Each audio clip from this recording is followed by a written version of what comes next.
Kirsten's Agenda is the name of my show. It's a way to make art and learn stuff and grow. There will be lots of segments and maybe some guests. 10 minutes of deep breath, that is my quest.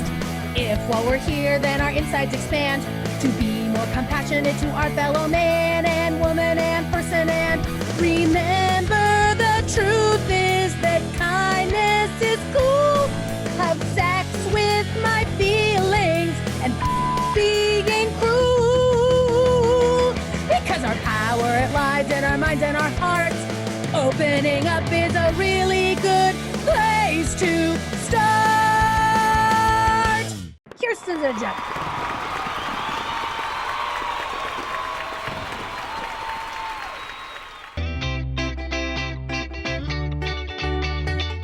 I get to be part of the collective unconscious, being anybody, whatever kind of artist you are. If you're like an artist at making soup, or you're an artist at marketing, or you're a graphic design artist, or a gardening artist.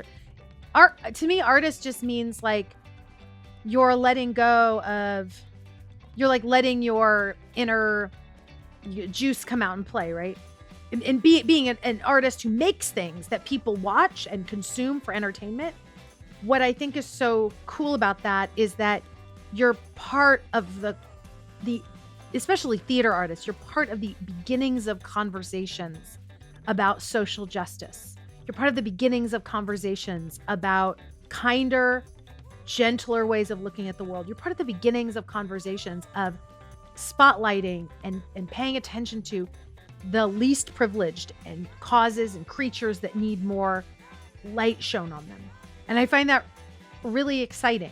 I like that part. And I like getting to do so many like big, messy, dramatic things and have like this open space, just sort of like puke all that up. And then you get to like go home and like, you know, pet your cats.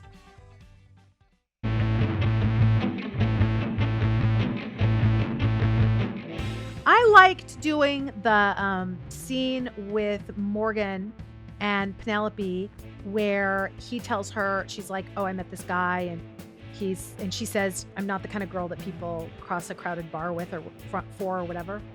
I remember reading that line and being like, huh? Like, I'm not? I mean, I'm not even necessarily saying that someone has crossed a crowded bar for me, but the idea that there's a specific type of woman that, I don't know, earns somebody to walk over across the bar, like it kind of icked me out. And then I realized, like, no, this is a belief that we get told as women, that there's a special type of female, that you've got to be a certain kind of magic to, and I was like, oh, I can represent that idea, knowing that it's not true for her, that it's not true for anybody.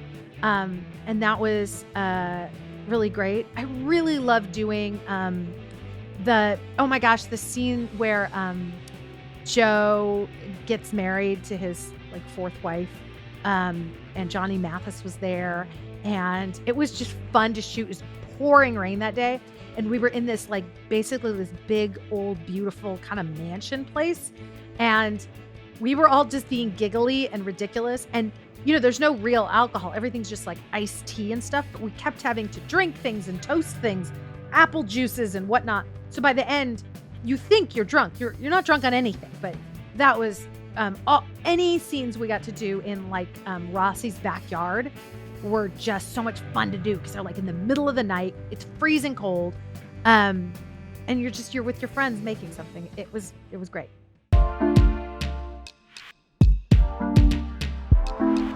I don't have an answer for you. I don't think perfectionism is a reasonable goal for anyone. I certainly don't think it's a way to learn. And I don't think and so I don't know. I mean, that sounds miserable. I would say that my only advice to that would be to take a lot of deep breaths and to go slowly and to be really like inordinately kind to yourself, kinder than you think you deserve, and notice where you are perfect. I mean, there, even in the tiniest of ways, I guess. I don't know. I don't know. The way I handle things not being perfect is I intentionally make them imperfect. That's how I handle it. And I'm not saying that it's a good way to handle it. It's just the way that I handle it.